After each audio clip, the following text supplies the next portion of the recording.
संवदिया।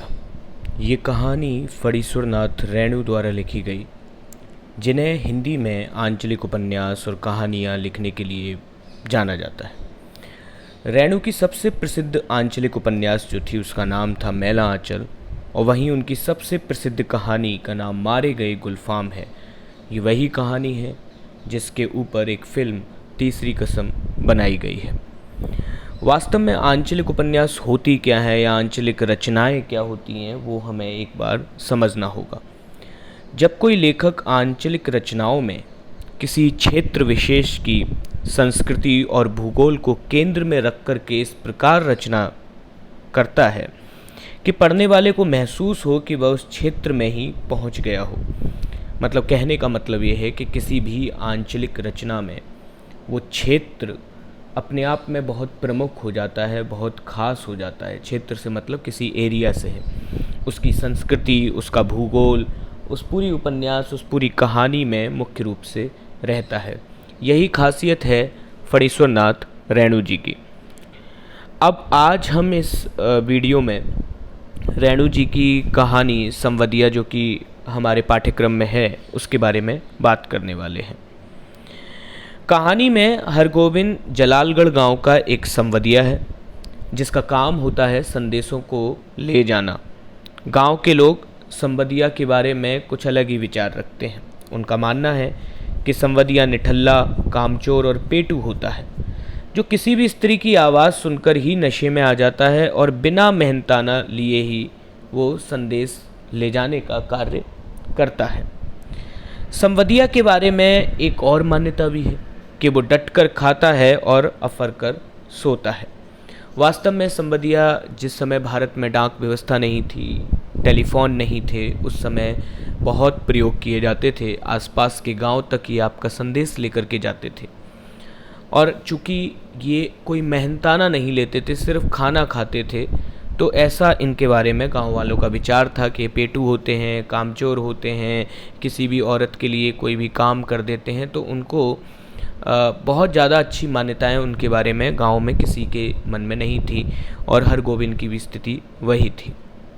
उसके बाद एक दिन देखा जाता है कि चूँकि संवदिया का प्रयोग अब डाक व्यवस्था आ जाने के बाद बहुत कम हो गया है, लेकिन एक दिन बड़ी हवेली से जब हरगोविंद को बुलावा आता है तो वह थोड़ा चौंक जाता है, और वो इसका अनुमान लगाता है कि अगर उसे बुलाया गया है तो इसका मतलब है कि जो भी संदेश है, जो भी बड़ी हवेली से संदेश उसको लेकर के जाना है, शायद वो बेहद गुप्त होगा, बहुत ऐसा होगा जिसकी किसी को खबर ना लगे, इसीलिए उसे बुलाया गया है। फिर उसके बाद हरगोविंद बड़ी हवेली पहुंचा तो वो वहाँ पुरानी यादों में खो गया कि कैसे एक ज़माने में इस हवेली में रौनक रहती थी, नौकर चाकर होते थे, यहाँ तक कि जो नाइन होती थी वो मेहंदी लगा करके काम करती थी। लेकिन आज स्थिति ये है कि इस हवेली में रहने वाली बड़ी बहुरिया खुद सूप से अनाज फटक रही हैं। नौकर चाकर तो छोड़िए, बल्कि छोटे मोटे काम भी उनको खुद ही करने पड़ रहे हैं। वो फिर सोचता है कि असल में जब बड़े भाई साहब की मृत्यु हुई तो रैयतों ने, यानी जमींदारों ने ज़मीन इन लोगों से छीन ली, और बाकी के तीनों देवरों ने सारी संपत्ति का बंटवारा कर दिया। यहाँ तक कि बड़ी बहुरिया की जो बनारसी साड़ी थी उसके भी 3 टुकड़े किए गए। अब देवर केवल शहरों से केवल तब आते हैं जब उन्हें आम और धान की फसल का बंटवारा करना होता है।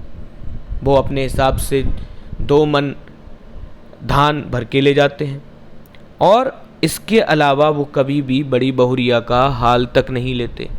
और यही कारण है कि हरगोविंद लगातार ये सोच रहा है कि उनके जो देवर और रिश्तेदार नातेदार हैं वे सब कितने राक्षस हैं, कितने बुरे लोग हैं कि आज बड़ी बहुरिया का ये हाल हो गया है। जब हरगोविंद वहाँ पहुँचा तो उसने देखा कि वहाँ मोदियाइन काकी बड़ी बहुरिया से अपना हिसाब कर रही है। हरगोविंद तब तक कुछ नहीं बोला जब तक मोदियाइन काकी थी, पर जब मोदियाइन काकी उठने का ही नाम नहीं ले रही थी तो हरगोविंद ने काबुली कायदा कह कर के मोदियाइन काकी को चिढ़ा दिया। उसने कहा कि ये हिसाब करने का बड़ा ही अच्छा काबुली कायदा अपना है, और मोदियाइन काकी इस बात को सुन करके बहुत बुरी तरह चिढ़ गई और वो बड़बड़ाती हुई बाहर चली गई। असल में इसके पीछे भी एक कहानी है कि मोदियाइन काकी के औसारे यानी उनके के बाहरी हिस्से में एक काबुली गुल आगा खान नाम का व्यक्ति बहुत पहले कपड़े बेचने का काम करता था। और वो जब कपड़े बेचता था तो वो असल में लोगों से बड़े प्रेम से उन्हें उधार में कपड़े देता, लेकिन बाद में वसूली करता बहुत बुरी तरीके से। एक दिन गांव वालों ने उसको पीट दिया और तब से मोदियाइन काकी की भी इस वजह से बहुत बेइज्जती हुई, क्योंकि वो उनके ही घर के बाहर अपनी दुकान लगाता था। और मोदियाइन काकी काबुली नाम सुन के अब चिढ़ जाती है। और यही कारण हुआ कि जैसे ही हरगोविंद ने नाम लिया कि ये अच्छा काबुली कायदा सीखा है आपने वसूली करने का, तो वो तुरंत वहाँ से भाग गई। जैसे ही वो गई तो बाद में हरगोविंद ने बड़ी बहुरिया से उनका संदेश पूछा, तो उन्होंने कहा कि वह उनकी माँ को ये संदेश दे कि वह उन्हें अब मायके बुला ले। वह अपने भाई भाभी का जूठा तक खा लेगी, लेकिन अब यहाँ पर वो अकेली नहीं रहेगी। और कब तक वो बथुए का साग उबाले और खाए। बात यह है कि बड़ी बहुरिया सिर्फ अकेलेपन नहीं बल्कि बहुत गरीबी से भी जूझ रही हैं। वो खाने के सारे वक्त केवल बथुए का साग उबाल करके ही खा पाती है, क्योंकि आज उसके पास कुछ भी खरीदने के लायक भी पैसा नहीं बचा है। और इसीलिए वो चाहती है कि उसकी माँ उसे अब वापस बुला ले और वो अपनी माँ के पास चली जाए। वो हरगोविंद को 5 रुपये देती है कि जिससे कि वो राह खर्च यानी कि आने जाने का उसका खर्च निकल जाए। लेकिन हरगोविंद उनकी आर्थिक हालत यानी उनकी जो तंगी है, उनकी गरीबी को देख करके वो पैसे लेने से मना कर देता है। बाद में वो जब ट्रेन से जा रहा होता है तो उसके मन में सिर्फ एक ही बात चल रही होती है कि वह ये संदेश कैसे सुनाएगा, क्योंकि संवदिया का काम होता है संदेश को ज्यों का त्यों सुनाना, जैसा उसने सुना है वैसा ही सुनाना। और चूंकि खुद सुनते हुए उसका मन दुख से भर गया था, तो उसे अब ये समझ में नहीं आ रहा है कि वो इस संदेश को वहाँ जा कर के कैसे सुनाएगा।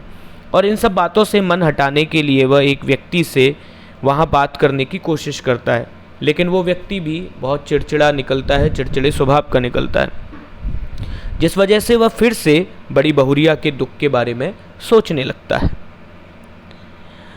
रेणु यहाँ दिखाते हैं कि अब कटिहार स्टेशन स्वराज यानी कि स्वराज आने के बाद काफ़ी बदल गया है। वहाँ लाउड स्पीकर के माध्यम से अब अनाउंसमेंट होते हैं कि अगली गाड़ी कौन सी है, और ये भारत की आज़ादी के बाद आने वाले कुछ परिवर्तनों में से एक है। ये कहानी लगभग 1950 के दशक में लिखी गई है, यानी 1950 से 1960 के बीच में, तो हमें इन बातों का ध्यान रखना होगा। साथ ही वो वहाँ पर संवदिया से संबंधित एक लोकगीत भी कहानी में लेकर के आते हैं, जो कि कहीं ना कहीं, जो मैंने सबसे शुरुआत में आपको बताया था कि रेणु की कहानियाँ या उपन्यासों में आंचलिकता की एक झलक होती है, वो आंचलिकता यहाँ पर दिखाई देती है, क्योंकि लोकगीत ग्रामीण संस्कृति का हिस्सा होते हैं। ठीक इसके बाद जब हरगोविंद बड़ी बहुरिया की माँ के यहाँ पहुँच जाता है, तो माँ के पूछने पर भी वह अपने आने का सही कारण नहीं बता पाता, उल्टा झूठ बोल देता है कि बड़ी बहुरिया बहुत ठीक रह रही हैं और उनके देवर वगैरह भी उनका हालचाल लेते रहते। ये बहुत बड़ा झूठ था। हरगोविंद ने एक झूठ बोल दिया, क्योंकि हरगोविंद के अंदर ये हिम्मत नहीं हो रही थी कि वो कैसे कह दे कि बड़ी बहुरिया की स्थिति वहाँ बहुत ख़राब है और वो केवल बथुए का साग खा करके जो गुजारा कर रही है।